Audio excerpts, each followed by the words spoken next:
streets of St. Pete, Florida have been turned into a racetrack for the IndyCar Series finale weekend. But before the crowning of their champion, it's IMSA racing. The Porsche GT3 Cup Challenge USA by Yokohama hits the street course next for rounds 13 and 14 here on NBCSN. Hello everybody, I'm John Hindhoff. Jeremy Shaw will be with me to call the action today. Let's have a quick look at the weather. A hot 86 Fahrenheit this afternoon. Clear skies with a 3 miles an hour breeze coming from the south. And good news for us, zero chance of rain. It is the Grand Prix of St. Pete's this weekend. 14 corners, 1.8 miles on a street circuit, sort of. It's not typical. When I say not typical, yes, there are some hairpin turns and some 90-degree turns, but there's some fast sweepers as well, notably heading down through Bayshore Drive at turn 10 and into the 11 and 12 complex. And then there's that long straight line down runway 9 of St. Petersburg's airport. Jeff Kingsley in the number 16 won 2 of the 3 races from the triple header weekend at Michelin Raceway Road Atlanta last time out. And that keeps him on top of the points in the Platinum class. Still being chased by the number 53 from Moore Speed. Riley Dickinson is in second in the championship. And in the Gold class category, the battle up front has been a 2-man race all year. Kurt Swearingen and the number 17 and the number 65 from TPC Racing, driven by Efren Castro.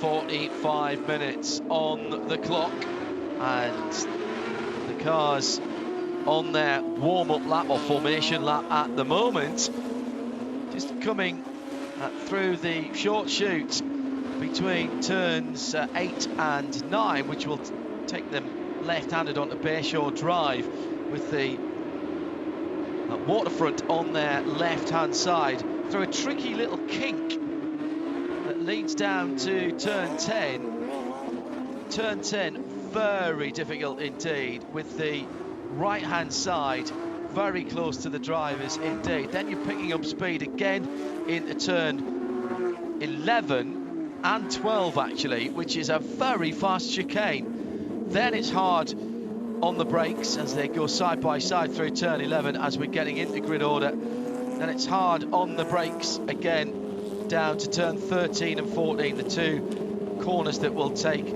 this field on to the front straight.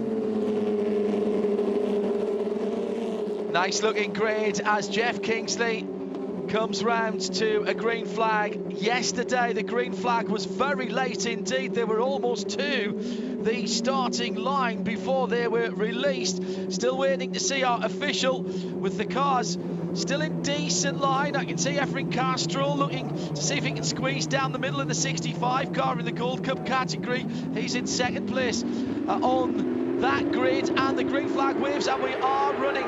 Lovely start from Jeff Kingsley from pole position. Riley Dickinson from third position will dive down the inside and take second at the end of the runway, does so.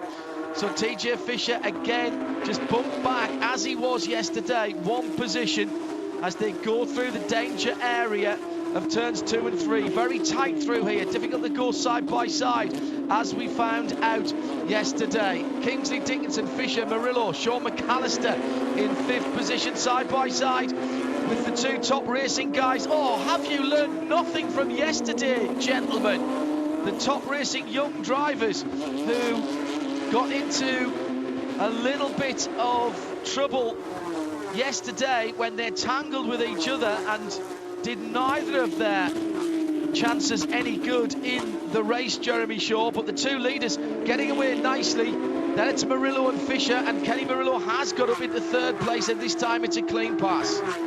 Yeah, and I think the answer to your question is yes, they have learned something, because this time there was no contact between the 2. Nice pass by Kenny Murillo, and TJ Fisher there. You know, he doesn't have much experience in these cars at all, just his 2nd weekend. Kenny Murillo at least has done most of the season, so I think that was a smart move by TJ there. Slot back into 4th position after that brilliant start from Kenny Murillo. The first 2 got a pretty good lead, but the 2 top boys, look, they talked it through yesterday with Todd Opperman, the team principal at Top Motorsport, and also David Baker, who's stepped out of one of these cars to allow these 2 kids to get the opportunity. They talked it all through.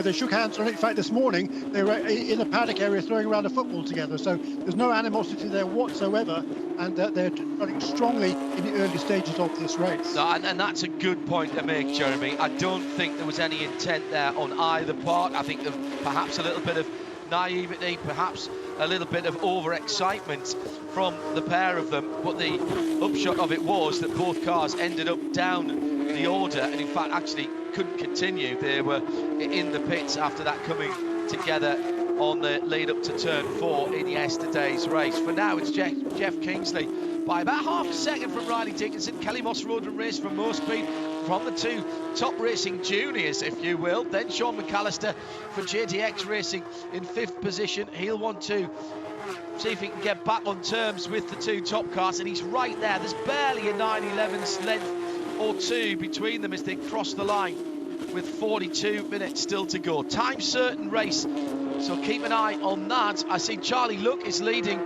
the Masters category for drivers who have a little bit more experience of life. He's in 6th position ahead of Frank Razzo and Vernon McClure. Alan Metney only 4th in the Masters. He'll not be happy with that at the moment. And further back down the field in the gold category, Castro has got ahead of Swearingen and is up to 9th position. That's really important for the championship.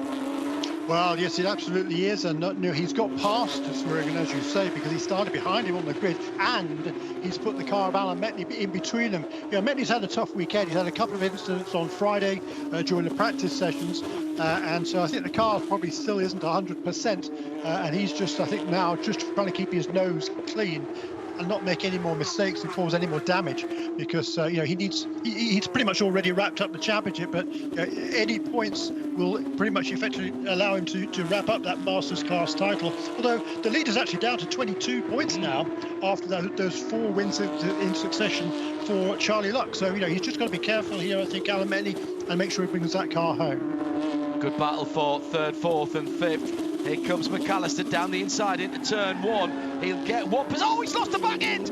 And he squeezes out, slides out, and just misses TJ Fisher. Well, I thought that was a done deal there. Very difficult, and behind him, Alan Metney. Oh my goodness, this is the leader in the Masters category. He has to take avoiding action, almost heads back to the paddock there on driver's left at the end of the airport runway.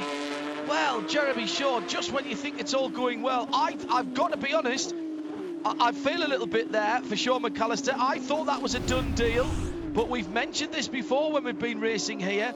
There's a real difference between the grip levels between the standard surface and where the lines are on the runway, and bizarrely there's often a little bit more grip on the lines of the runway, the markings on the runway, than there is on the normal asphalt surface. And it just looked to me as though the back end got away from Sean McAllister, and in fairness, TJ Fisher, I don't know what he was using there, some kind of 6th, 7th or 8th sense, but he just moved out a little bit wider and didn't get picked up by the spinning car of the JDX machine. Yeah, I mean, that was a really good avoidance manoeuvre there. Sean McAllister, he was going for the pass, he just got in a little bit too hot, the car got sideways and he just couldn't quite hold on to it. Close, but no cigar, so around he goes. I don't think there was any damage, though. He'll be able to rejoin towards the back of the field, McAllister, excuse me, but he's nothing ventured, nothing gained. Well, he's had a good string of podium finishes lately, has Sean McAllister, 6 times in the last 8 or 9 races. So he wanted to keep that streak alive. He was going for it.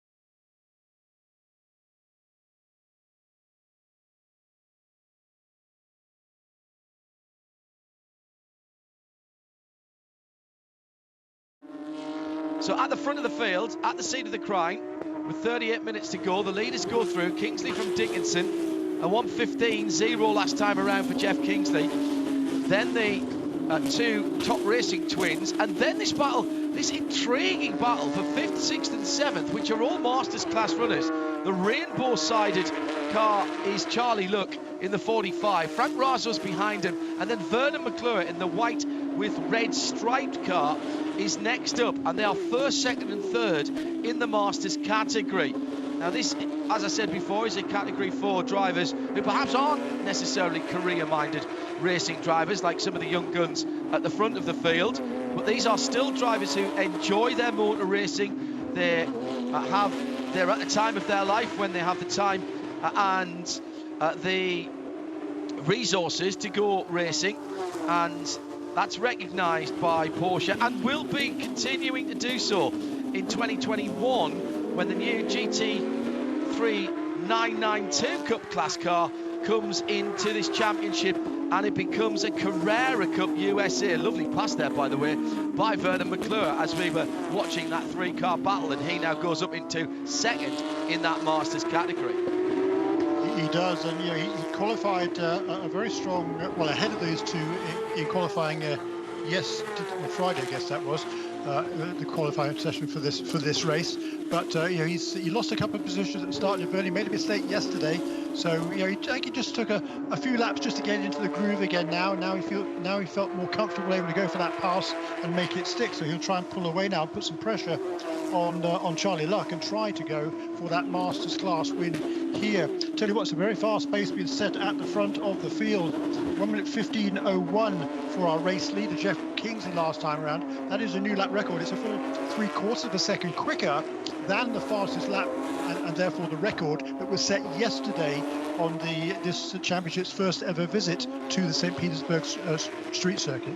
That's extraordinary, isn't it? Because IMSA have been here before in their own right on the streets of St. Pete. They've been here as a share with the IndyCar Series, and we've not had the Porsches here before, which when I was looking into my research for these couple of races this weekend, I've missed something here.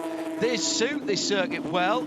As I said earlier, it is not your typical point and squirt street circuit. There's some very fast flowing parts of the track, particularly when you come out of turn 8 onto Bayshore Drive and run down, in fact all the way down to where Alan Metney and the rest of the guys are at the moment, coming onto the start-finish line and the airport runway as it is here.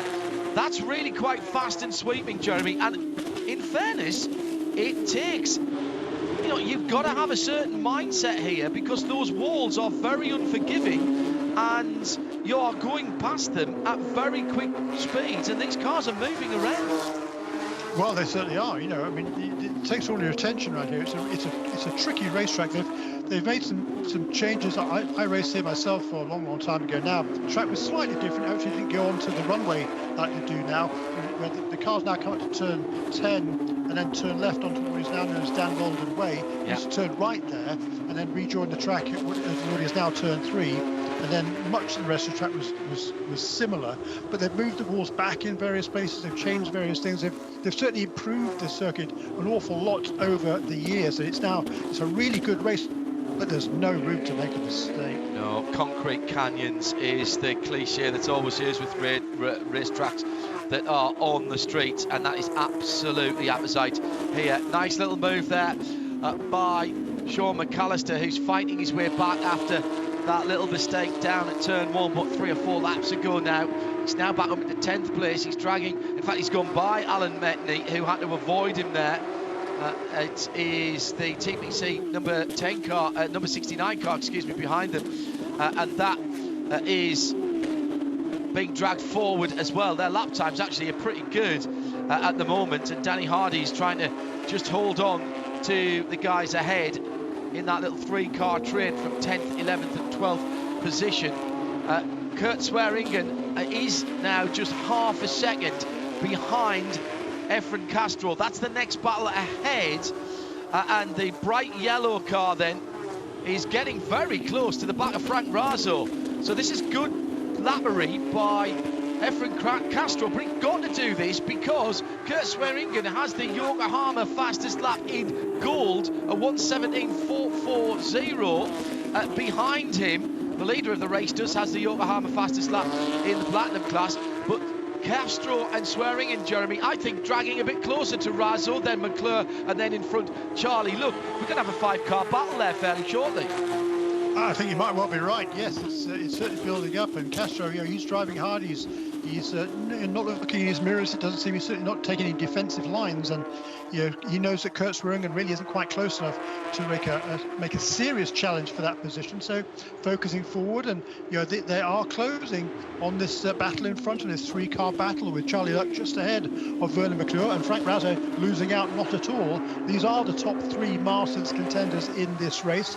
Alan Metni back in the 11th position overall, whereas this is a battle for 6th, 7th and 8th, or 5th, 6th and 7th, excuse me.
I am the trusty co-pilot.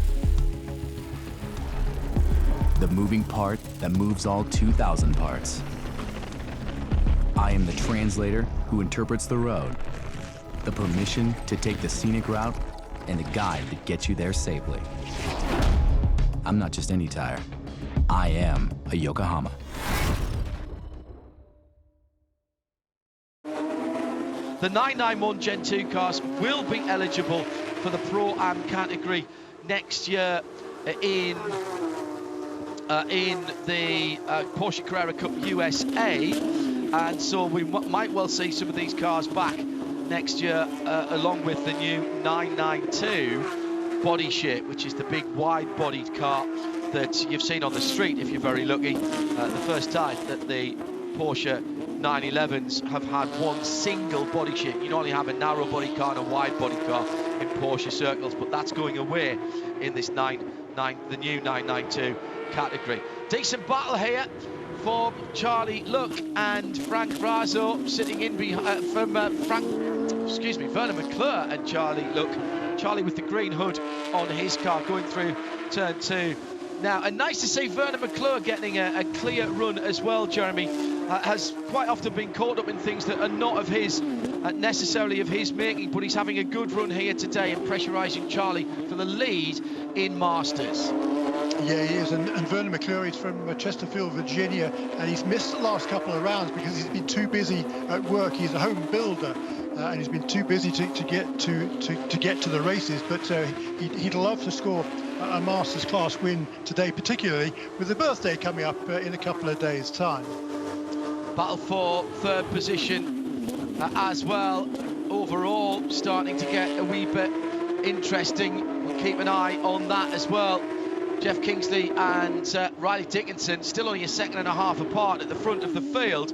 The white car with the green stripe down the middle is our leader going into turn 4 as it is now.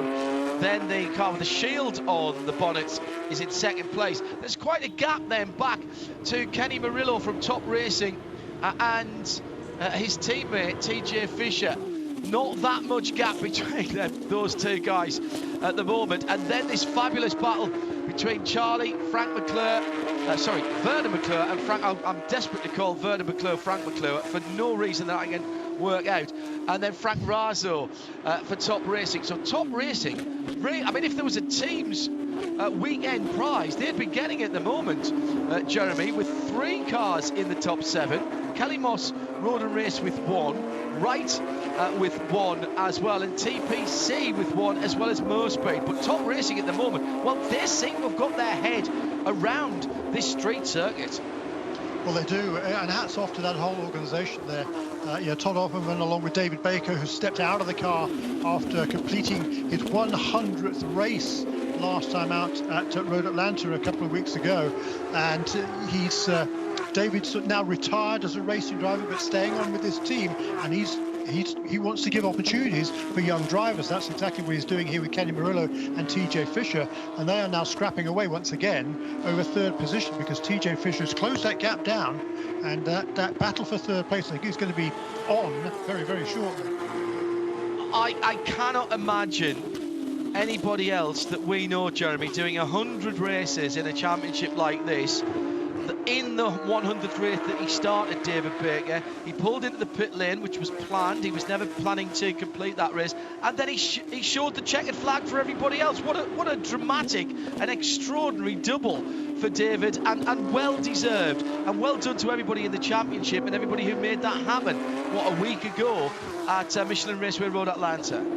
Yeah, brilliant. That was just a great story. David's just a really cool guy here. He's a self-made man. He's an investment analyst, and he's at a stage in life where he was just out there having some fun racing. Unfortunately, he's involved in a couple of really nasty wrecks over the last couple of years, including most recently early this summer at Road America. So racing for him, he himself isn't in his future anymore, but he's staying on to give these kids the opportunity, and it was just a great gesture, as you say, to have him wave that checkered flag. Still, the Masters battle continues. He's absolutely on to the runway again with Charlie Luck and Vernon McClure. There we go, Vernon. Still in second place. This howl of the flat six Porsche 4-litre engines, as they are in those cars, as they turn into turn 1 now and balance the car again through the tricky turns 2 and 3 that gets them onto First Street, then up to turn 4, where they cut across through Beach Street, Central Avenue, and then onto Bayshore Drive ultimately. Just a brilliant circuit. I've never raced here as you have, Jeremy, but I've done a few laps around here in the ALMS days on various V-test programmes that we used to have there, taking journalists around in a number of cars, and I thought this was an absolutely quality street track. Really promotes good racing. You've got to be inch perfect, as you have to be on street circuits, of course, but it's very quick, and not the full throttle brake, turn 90 degrees, full throttle brake 90 degrees of so many street tracks, and as such it's got a much better flow.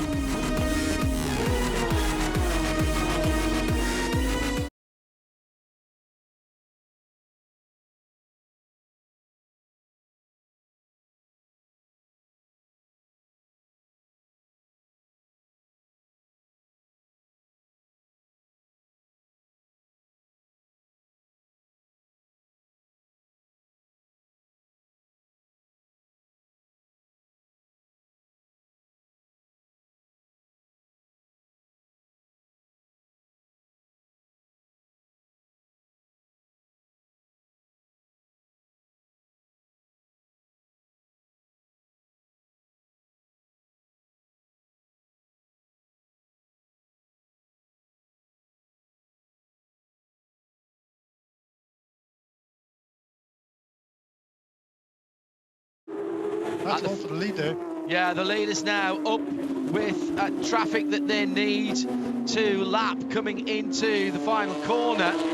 It's Danny Hardy's car that is right ahead of the two leaders now. They've hit it at a reasonable time for Jeff Kingsley. He should be able to drag past on the airport runway down to turn 1. Riley Dickinson goes through. I think he's closed up though. I do think Riley's closed up just a tiny bit there, because it was around about a second and a half, and that's come down to under half a second. Now, this is exactly what Riley needs. Doesn't need a second invitation here, Jeremy. Very smart driver. And meantime, Vernon McClure, goes through at turn 10 and then spins right in front of Charlie Look, who avoids him, and through goes Sean McAllister and Frank Raso as well. So that's the second time we've seen what looked like a nailed-on move happening, and then the back end of the Porsches breaking away. Sean McAllister first of all, and then, what a shame for Vernon McClure. No backup cameras here. He was right in the aerodynamic wash of Charlie Look, dived out. It was quite late, but it looked like he got it done. He was nowhere near the wall. I think he was worried about the wall, Jeremy. He pinched it to the left more than he really needed to. He could have opened the steering out there and let that car roll, and he'd got that done. Yeah, well, either that or he was so excited he just jumped on the throttle a little bit too hard. Whatever it was, it's the same result. But hey, good hats off to him there for making sure he did not collect the wall. But here's another very significant pass as Kurt Swearingen makes the move for the Gold Cup lead in turn 3. Massive for the championship, this. Massive for the championship as we head into the last 20 minutes of this race on the streets of St. Pete's. Championship implications. Swearingen goes through on Castro and immediately puts two or maybe 2.5, 3 cars lengths into Efren Castro as they go through the kink at Bayshore Drive and head down to the chicane at turns 11 and 12. Meantime, at the front of the field, by the way, there's still barely half a second between Jeff Kingsley and Riley Dickinson. So there's a couple of battles, a couple of very decent battles still going on. And it was a run down into turn 4, by the way, that made that pass possible for Kurt Swearingen. That's not easy. You've got to have a super run out of turn 3 when you come on to First Street, Jeremy. And in fairness, you've also got to have a little bit of sensible driving by the person that you're going to pass. Efren Castro was in the middle of the road. He started his defence, but he was very fair after that and didn't try and do any blocking. He was, and I think he saw that Swearingen was making that move. So he's got still 18 minutes in this race to redress the balance if he can. That's certainly what he'll be planning in the closing stages. 18 minutes to go on the streets of St. Petersburg. So getting down to the even more important part of the race, of course. At the front of the field, Jeff Kingsley, 1:15.016 is the Yokohama fastest lap in platinum. And he's going to need some more laps like that, because right up his tailpipes and in his wheel tracks is Riley Dickinson. The timing says 0.3 of a second. It's about a Porsche 911's length as they come onto the runway again to complete another lap. Time certain race, of course. Blue skies, a little bit of cloud out over the ocean, but nothing to worry us here at the moment. Down into turn 1. Lovely, smooth lines by both of these drivers. What we haven't seen yet is Riley just pull out, show the nose of his car. No flashing of lights, no histrionics going on here. These are two drivers at work, very close at turn 4, Jeremy. Surely it can't be long before Dickinson thinks to himself, I think I've got a better car here. He's tracing slightly sharper lines, I think, and I wonder if he's just held on to a little bit of the performance from his Yokohama tyres in the early part of the race, and now has the opportunity to unleash some of that performance of him, the car, and the Yokohama tyres. Well, that is certainly what Riley Dickinson is hoping, and his team owner David Moore from that Moore Speed operation. They're based at Circuit Americas in Austin, Texas, and this is a really good battle between these two. The whole championship has been between these two. They've been the class of the field all year long. They've shared all the wins except for one that was taken by Alan Metney at Road America. And once again, now they're well out in the front, battling for this lead. But for Jeff Kingsley, his team owner is Jeff Stone, and he's got a huge amount of experience here. This is his home racetrack. He was born and bred only 20 minutes away from here in Largo, Florida. He started here as a fabricator, as a mechanic, and this is Jeff Stone's happy place. And that Kelly Moss Road Race team, by the way, they're looking for their record-extending 70th victory in the Porsche GT3 Cup Challenge USA by Yokohama. Well, these two are making sure that what is going on, the old at the front of the field. What's the old adage? It only takes 2 cars to make a race. Well, we have a sight more than 2 cars, but the 2 at the front are certainly making a race of it. Meantime, in the Gold Cup category, if we dare take our eyes off this for a second, Kurt Swearingen still leading by about 1.8 seconds, so he's making good his escape. Down again to the hairpins. Hairpin at turns 30. Oh, Charlie Look spun right in front of the leaders. That was Charlie Look, and that was the Masters class leader. And Charlie gets going again in the 45, and that means that Frank Razzo now leads in the Masters part of the Platinum category. It also means Sean McAllister is back up to 5th position.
I am the trusty co-pilot. The moving part that moves all 2,000 parts. I am the translator who interprets the road, the permission to take the scenic route, and the guide that gets you there safely. I'm not just any tire. I am a Yokohama.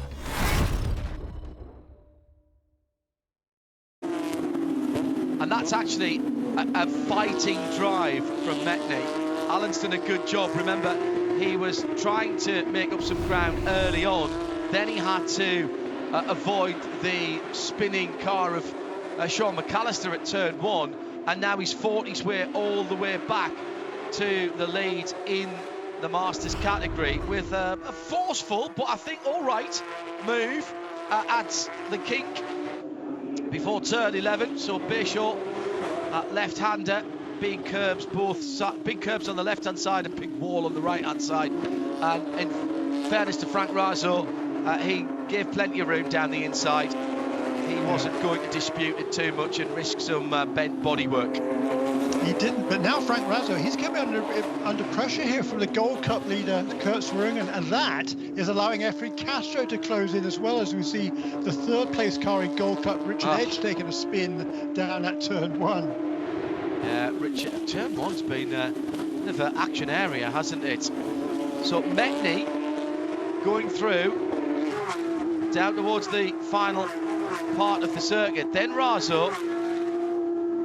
Then we've got this battle for gold, Kurt Swearingen and Efren Castro. Good news is that Richard Edge in the blue and white car's got going again and will hold on to his 3rd position. Yeah, that was just again. Unfortunately, at some stage, despite how good the Yokohama tyres are and the Porsche chassis is, physics does take over. And Richard's just found that out. At the front of GT3 Gold Cup, the bright green and white number 17 of Kurt Swearingen is leading Razo ahead of him, but he has the Yokohama fastest lap in that category as well with a 1:17.3. Oh no, he doesn't. Castro's just taken that on the last lap around. 1:17.358. So it's the yellow and black car in second now, in chasing back to the lead. And how many times have we seen that has the Yokohama fastest lap? So the 65 has Yokohama fastest lap in gold. Yes, and look who's right behind these two. It's our overall race leader. That is Jeff Kingston. But look who's not right behind him. Well, Riley Dickinson. Huge gap, 14 seconds. Dickinson's had a problem somewhere. A huge problem out on the circuit. And Jeff Kingsley about to lap the battle with 10 minutes to go, lapping the battle that is inside the top 10 for gold category, and with absolutely no pressure whatsoever. So Riley Dickinson, has he had a rotation somewhere on the circuit as well? He must have. Castro goes wide. He went straight on a couple of laps ago into the newly named street for Dan Weldon, relatively newly. Used to be 5th Avenue. That's the runoff at the end of Bayshore as it turns hard left.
It's under 10 seconds now, but surely the additional 200cc and horsepower will allow the 16 of Jeff Kingsley to go by Kurt Swearingen into turn 1. It will, and also ahead of them, Frank Razo has just made a mistake and gets down. Did he get tagged there by Efren Castro? He went very wide, and then Frank was sort of wandering back onto the line, or did he just pinch it back there, Jeremy, in turn 1-2?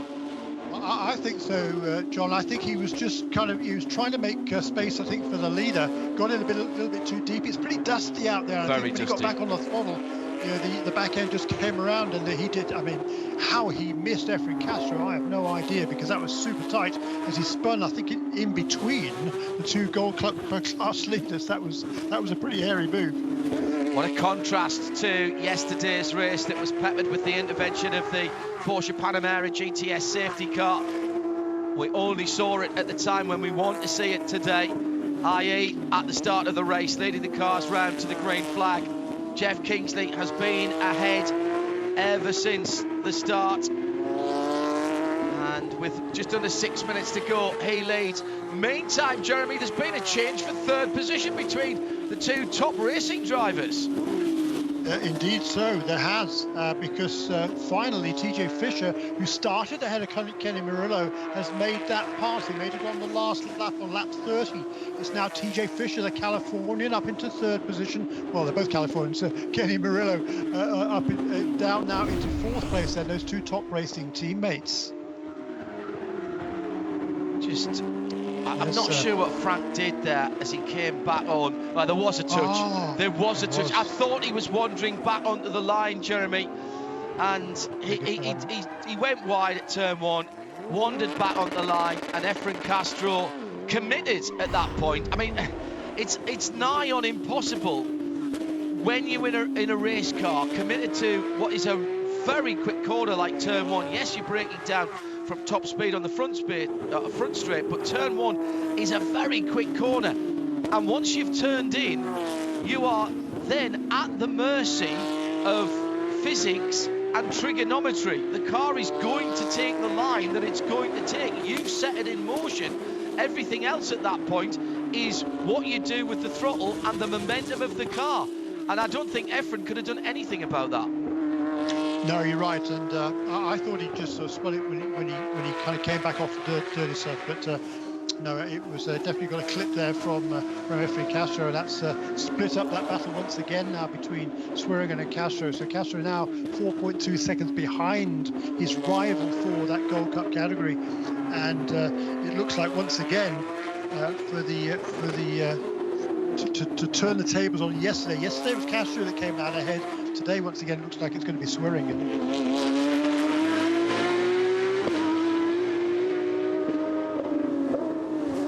Well, the weather has been very kind to us indeed. Well, it's St. Petersburg at any time of the year, let's be honest. We are expecting to have sunshine through the day. Just under, or just on 3.5 minutes to go. And Jeff Kingsley, courtesy of a slight mistake by Riley Dickinson a few laps ago when he went long into the braking area at turn 10 on Bayshore and had to recover from the runoff area, has got a comfortable almost 10-second lead. He has the Yokohama fastest lap for the Platinum class and a 1:15.0. Meantime, in the Masters category, Alan Metney leads that in 6th position in the number 99 car. Charlie Luck is having a bit of a battle further back down the field with Vernon McClure. They've been having a scrap all day. It's now for 3rd in the Masters category. The number 17, Kurt Swearingen, in the bright green and white number 17. Swearingen for ACI Motorsports leads the gold category. And he now has almost 5 seconds on Efren Castro in the black and yellow number 65. 7th and 8th, those two. No cars between them. And it's Efren Castro who has the Yokohama fastest lap in that category. But for the moment, with a couple of minutes to go, nobody can put hands on, and I use that advisedly because of the livery of the car. Hands on Jeff Kingsley in the Kelly Mox Road and Race number 16. And there's a very good story, Jeremy Shaw, behind those handprints on the livery of the number 16 car. This team, Kelly Moss Road and Race, has done a fantastic amount for that charity that is based there, and these colours have been carried to championships by Jacob Edson, by Roman DeAngelis, and now just a couple of races away from Jeff Kingsley being able to extend that kind of winning tradition for the Children's Hospital car.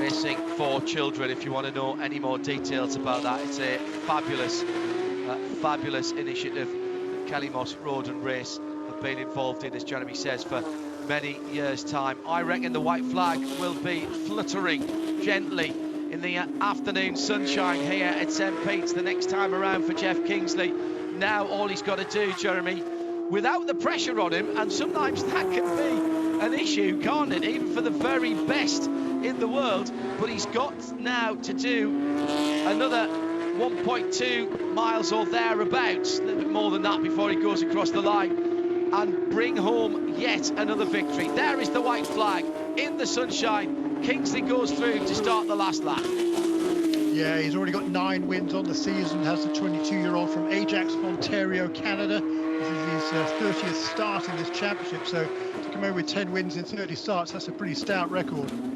Oh, and a problem for Kenny Murillo. Can you believe it? Kenny Murillo has hit the wall. I suspect that's between 1 and 2. He's struggling with the car itself. The number 56 Top Racing Machine, TJ Fisher, has gone through. Sean McAllister is a ways back, but he may yet make up another position. It's all going to depend how quickly the last lap is completed by Jeff Kingsley, and whether he puts that car a lap down. Coming through to the final couple of corners, there's, I'm afraid that Kenny Murillo is shedding bits of car on the way around. The yellow and red flag, which often means a slippery surface, also means there's something on the track that shouldn't be there. And that was bits of the Top Racing number 56 car. McAllister's has gone through, but at the front of the field, let's celebrate another victory for Jeff Kingsley in Kelly Moss Road and Race. He wins on the streets of St. Petersburg. Meantime, coming through to take a real stranglehold on the GT3 Gold Cup category, a fighting victory for the ACI car of Kurt Swearingen, who will claim 6th position overall, with Efren Castro for TPC right in behind him in 7th position. Unofficial results coming to you now then. The Porsche unofficial results from this round at St. Petersburg has Jeff Kingsley for Kelly Moss Road and Race winning by 8.5 seconds from Riley Dickinson, who will rue his slight mistake for more speed. The 53 comes in second. TJ Fisher for Top Racing gets third in the overall and platinum category. Alan Metney, that was a scrap for him as well, back up to 5th after an up and down race, but takes the Masters category in the number 99.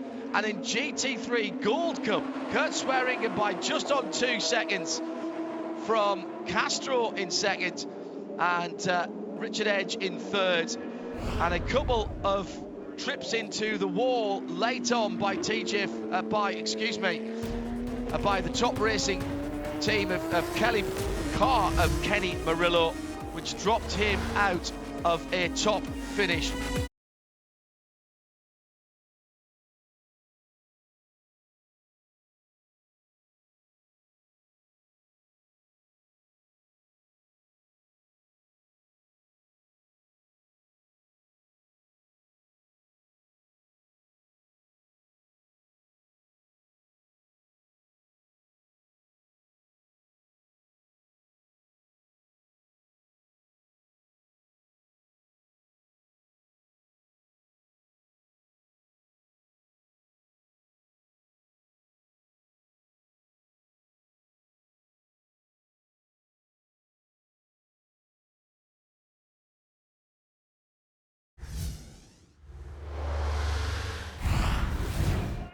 Our IMSA racing on the streets of St. Petersburg is completed.